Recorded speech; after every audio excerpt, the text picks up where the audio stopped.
In section 3.4, we're going to talk about concavity and the second derivative. Let's calculate the second derivative of the following functions. We have two functions, f of x and g of x. Let's calculate the second derivatives. With the function f of x, when I take the second derivative,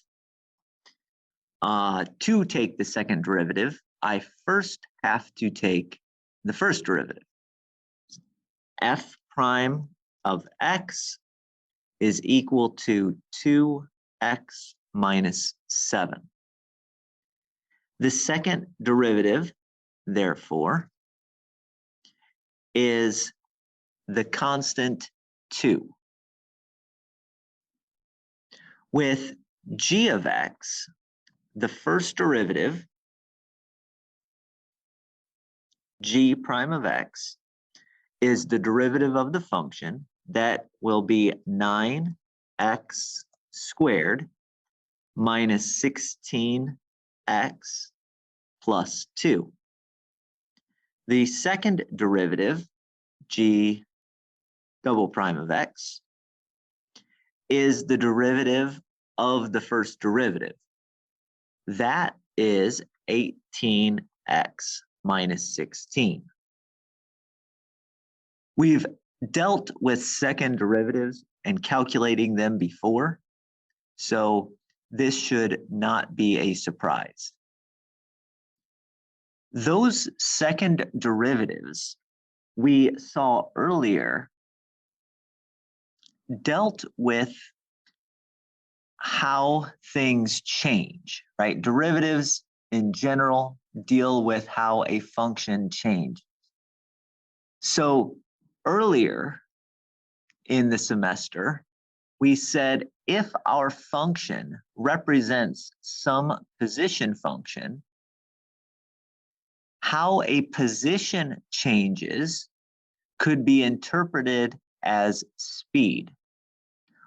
Well, if we think of our first derivative as speed, we ask, what's the second derivative tell us? It tells us how speed changes. That is called acceleration. So the second derivative tells you how the first derivative changes. If our function represents position, then the first derivative will represent speed, and the second derivative will represent acceleration. Now, we're going to take a look at a couple of new terms. One is concave up, and the other is concave down. Let a function be differentiable on an interval I. We say that the graph of the function is concave up on the interval if the first derivative is increasing. The graph of the function is concave down on the interval if the first derivative is decreasing. And the graph of the function has no concavity on the interval if the first derivative is constant. So concave up on an interval means the speed is increasing if I think of my function representing a position function. The concave down means that the derivative is decreasing. Concave up, concave down. Well, increasing and decreasing first derivatives are asking how the first derivative is changing. We can figure that out by using the second derivative. The second derivative tells us how the first derivative is changing. So there's a quick test for concavity. Let's let our function be twice differentiable on an interval. Twice differentiable means that both the first and second derivatives exist. The graph of the function is concave up on the interval if the second derivative is positive. Remember, concave up meant that the derivative is increasing. Increasing is second derivative meaning positive. So the first derivative is increasing if the second derivative is positive. The graph is concave down on the interval if the second derivative is negative, and the graph of the function has no concavity if the second derivative is 0. So the second derivatives generate out a test for whether or not our function is concave up, concave down, or has no concavity. I want us to think about how concavity works with at least one graphical example. We are going to look at our function, which was defined as x squared minus 7x plus 10. This function is a parabola. I should say this graph of the function is a parabola, as we can see. We have seen that the first derivative was 2x minus 7. If you look at 2x minus 7, that is a straight line. So the first derivative is always increasing. That means this parabola is concave up everywhere. Another way we could have seen that is by taking the second derivative. The second derivative is y equals 2. Well, y equals 2 is always positive, always above the x-axis. So because the second derivative is positive, we can see that this parabola is concave up. This gives you a visual understanding of what concave up actually means. Concave up is a cup shape that's turned up.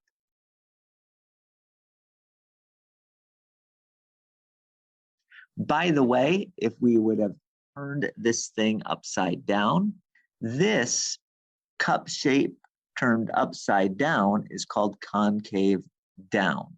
So graphically, concave up is like a parabola pointing up, and concave down is like a parabola pointed down.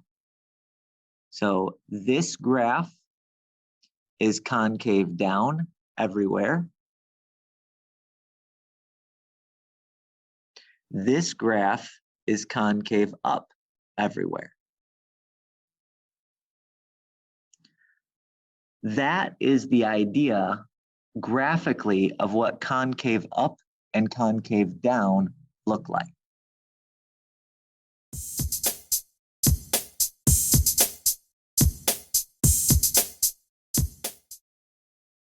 We are going to ask a couple of questions about concave up and concave down. One of the most natural questions to ask is, where is the function concave up and where is the function concave down? Generally speaking, we don't use graphs to determine where things are concave up and concave down, but rather we use the second derivative algebraically. Let's find where this function is concave up and where this function is concave down. You can see the function here. This function is the one we already looked at and took the second derivative of. So g of x, we have already computed the second derivative. We're going to find where g of x is positive and where g of x, let me repeat that. We are going to find where the second derivative of g is positive and where the second derivative of g is negative. In order to do that, we're going to set the second derivative equal to 0 and find where the x value, what x value creates a second derivative, which is 0. Adding 16 to both sides gives you 16 is equal to 18 times x. We would divide both sides by 18. And when simplified, you get 8/9 is equal to x. That means since this second derivative is a continuous function,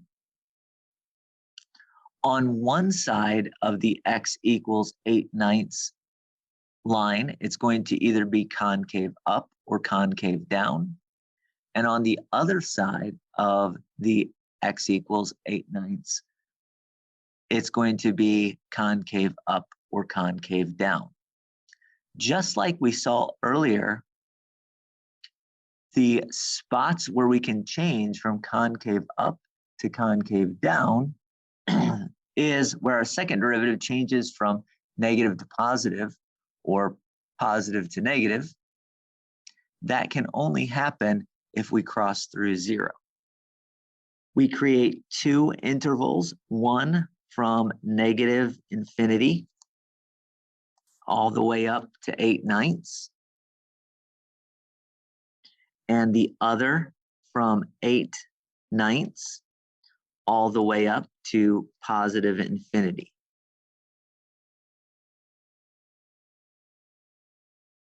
Similarly to what we did when finding increasing or decreasing, we can take each interval and find a value in that interval to plug in. We're going to plug that in to the second derivative. So for instance, from negative infinity up to 8/9, the number 0 is there. If I plug in 0 into my second derivative, I end up with a negative 16. So I know between negative infinity and 8/9, my graph g of x is concave down. We do the same thing for the other interval from 8/9 up to positive infinity.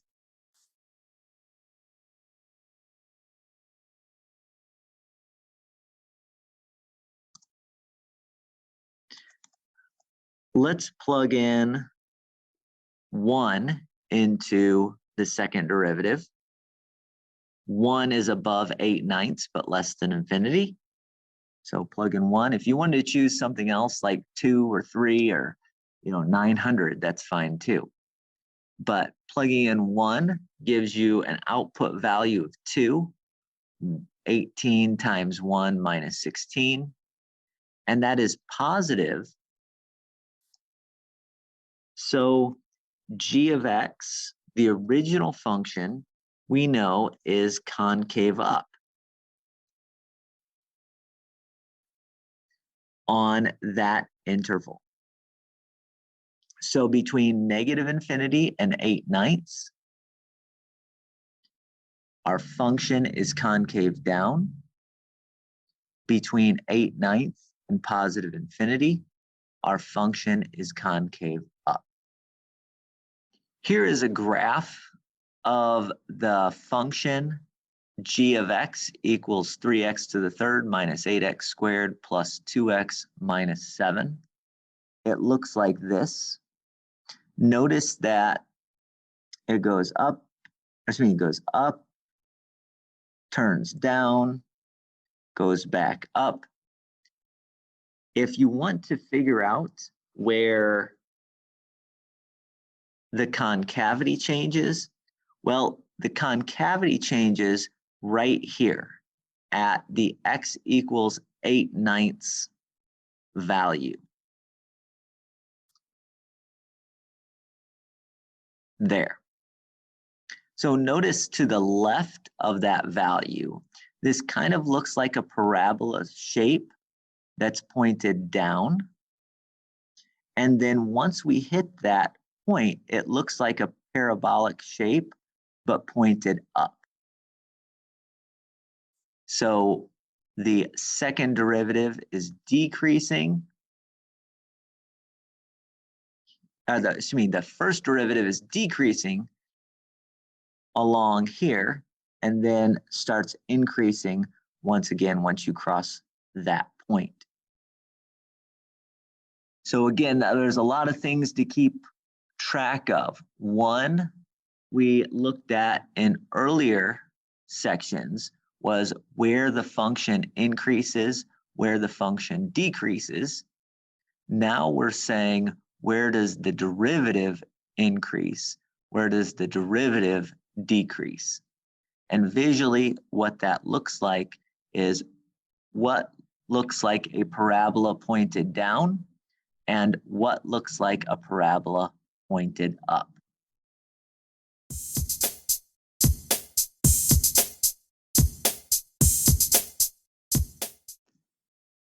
Now that we've found where this function is concave up and where this function is concave down, let's do another example. Let's take the function h of x equals cosine of x and find where the function is concave down and where the function is concave up on the interval from -2 pi to +2 pi. We do the same thing that we've done before. Take the first derivative. The derivative of cosine is negative sine. Then take the second derivative. The second derivative would be negative cosine. We're going to find where negative cosine is equal to 0. Divide both sides by -1 and you get cosine of x equals 0. If you know about how cosine works or how it doesn't work, cosine is 0 at pi over 2 and 3 pi over 2 and 5 pi over 2 and 7 pi over 2. Any type of odd integer times pi over 2 will work. And negatives will also work. So negative pi over 2 and negative 3 pi over 2 and negative 5 pi over 2 will all work.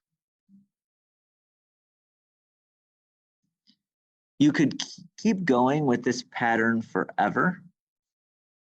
However, if you recall, we said we wanted our interval to be between -2 pi and +2 pi.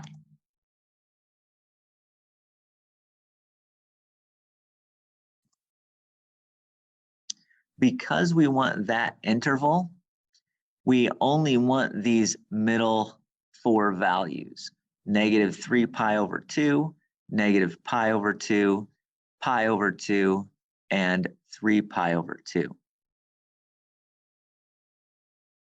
We're going to create a bunch of subintervals. One of them is from -2 pi up to, I'm going to erase these now. So -2 pi up to -3 pi over 2. The next subinterval is going to be from -3 pi over 2 up to -pi over 2. The next subinterval is going to be from -pi over 2 up to +pi over 2. The next subinterval is going to be from +pi over 2 up to 3 pi over 2. And then the last subinterval is going to be from 3 pi over 2 all the way up to +2 pi. That's a lot of subintervals, but you guys get the point, I hope. We're going to take a value from each of these, and we're going to plug in to the second derivative. We're going to plug this into negative cosine of x. -6 would work if I wanted to plug in a number between -2 pi and -3 pi over 2. Remember, it is negative cosine that you're plugging it into. I get -0.9601, etc., etc., etc. The only thing I really care about is that it's negative. So this is concave down. When I say this, I mean the original function, h of x, that is concave down. Let's look to the next interval. We're going to plug in h double prime. Some number in there, well, -2 is a number between -3 pi over 2 and -pi over 2. Also, you could have done -1 pi if you'd like. If I take negative cosine of -pi, I end up with a +1. That means my function, my original function, is concave up along that interval. We're going to do that for each and every interval. The third interval there, we can plug in 0. And if you plug in 0 into cosine, you get 1. So 0 into negative cosine, you get -1. That means my original function on that interval is concave down. My fourth interval, you can plug in any number between pi over 2 and 3 pi over 2. An easy number to plug in to the second derivative would be pi, that is +pi. And when you plug in pi, you get a +1. Negative cosine. So normally cosine of pi gives you -1, but when you take the negative of -1, you get a +1. That means my function is concave up on that interval. And the last subinterval is from 3 pi over 2 to 2 pi. You can plug in any number between 3 pi over 2 and 2 pi. I'm going to choose to plug in the number 5 into the second derivative. Negative cosine of the number 5 is negative 0.28. So the h of x is concave down along that interval.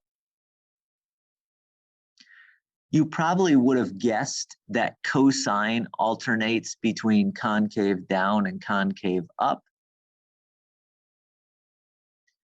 in each of these intervals if I started with it, but there are certain situations where it would change from like concave, that it could do concave down twice in a row.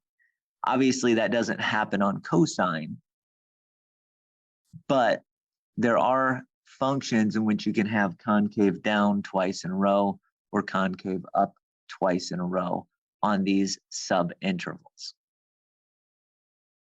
If we look at the graph of y equals cosine of x, you see this pattern where it increases and decreases along these intervals. Obviously, the intervals in which they increase and decrease are from the minimum points to the maximum points, or the relative minimums to the relative maximums. If we are talking about concavity, negative 2 pi is just a little bit over negative 6. So we're about in that region. The point where the concavity changes is right here. X equals negative 3 pi over 2. And then x is equal to negative pi over 2. X is equal to pi over 2. And x is equal to 3 pi over 2.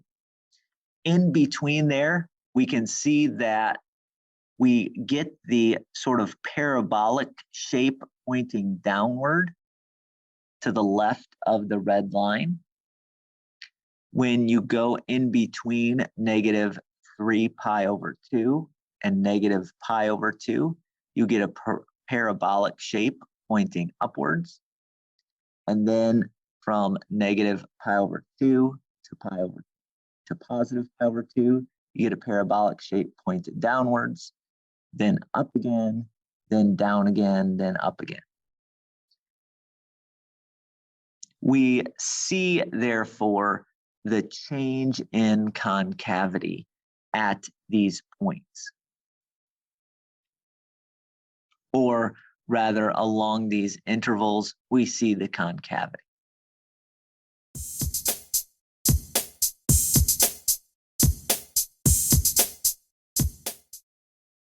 That was a fairly long example. What I would like you to do is find where the function is concave up and where the function is concave down. Given this function, push pause on the video and figure that out on your own.